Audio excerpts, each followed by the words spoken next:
আমরা জাতি হিসাবে আস্তে আস্তে অন্ধ হয়ে যাচ্ছি,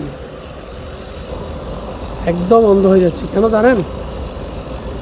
আপনি দেখেন তো, আপনার অফিস, আমার কাজ, আমার যে যেখানে ব্যাংক, বিমা, অফিস, দোকান, যেখানে যান, যখনই সুযোগ পান আমরা একটু মোবাইলটা নিয়ে ঠুস করে বের করে ফেসবুকে স্ক্রল করি।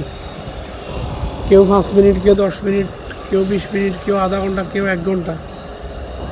এই যে মোবাইলের পিছনে যে আমরা যে সময়টা স্ক্রল করতে ব্যয় করি, তার পাশাপাশি যদি আমরা আমাদের যার যার ধর্ম, যার যার রিলিজিয়ন, যেই বই আছেন সেই বইয়ের থেকে যদি আমরা যদি ছোট্ট একটা রিলিজিয়ন বই যদি আমি পাশাপাশি রাখি আমার অফিসে, আমার গাড়িতে, আমার আমার যেখানে আমি সিটিং প্লেস, যেখানে আমি থাকি সেখানে যদি রাখি, তার থেকে যদি আমি ফেসবুকিং থেকে যদি আমার এই রিডিং রাইটিং বুকে যদি আমি যদি তার অর্ধেক সময় দিই, তাহলে আমাদের জীবন, আমাদের জ্ঞান বুদ্ধি, আমাদের সচেতনতা, অনেক কিছু পরিবর্তন আসবে। আমাদের স্বাস্থ্য ভালো থাকবে, মন ভালো থাকবে, আমাদের ব্রেন ভালো থাকবে, সব কিছু ভালো থাকবে। আপনি দেখেন, আপনি যে মোবাইলের মধ্যে যেটা করতেছেন বেশিক্ষণ সময় নিয়ে,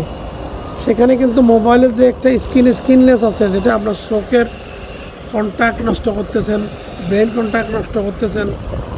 তাহলে একটা পর্যায়ে আমরা কি অন্ধর দিকে যাচ্ছি না? অবশ্যই আমরা অন্ধ হয়ে যাব, একটা পর্যায়ে আমরা অন্ধ হয়ে যাব। কিন্তু এই ফেসবুক যারা তৈরি করছেন পশ্চিমারা, তারা কিন্তু দেখেন উইকলি একবার ফেসবুক দেখেন, হয়তো বা দেখেন না।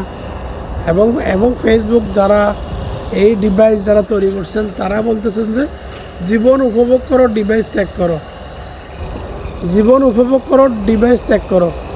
তার মধ্যে আমরা হচ্ছে যে ভিন্ন এক জাতি। এই এশিয়ান সাবকন্টিনেন্ট, আমাদের এই যে ভারত, বাংলাদেশ, পাকিস্তান, হ্যাঁ, এইটা ছাড়া আর পৃথিবীর কোন দেশে এত মানুষ ফেসবুকিং করে বা মোবাইল নিয়ে ব্যস্ত থাকে? কথাটা সবার স্বাস্থ্যের জন্য, ভালোর জন্য বললাম। আমিও যে করি না তা না, আমিও করি, তবে আমি চেষ্টা করি যাতে আমার ফিজিক্যাল কন্ডিশন, আমার ওয়ার্কিং এফিসিয়েন্সি যাতে নষ্ট না হয়, সেই হিসাবে করি। সুতরাং কথাটা ভালো লাগলে লাইক করেন, আর যদি ভালো না লাগে তাও বলেন, লাইক করেন। অনেকে আমার ভিডিওতে অনেকে 1000 ভিউ হয়, কিন্তু লাইক করে 20টা।